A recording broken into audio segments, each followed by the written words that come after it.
Hey guys, it's Gage with Sherpa. Today we're going to look at our QDHD rack for the Jeep Gladiator JT.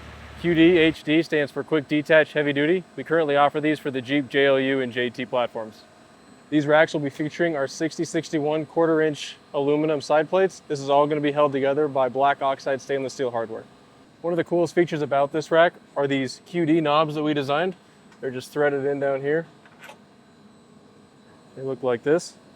Right now this knob is in the extended position. This is because we have the roof on the vehicle.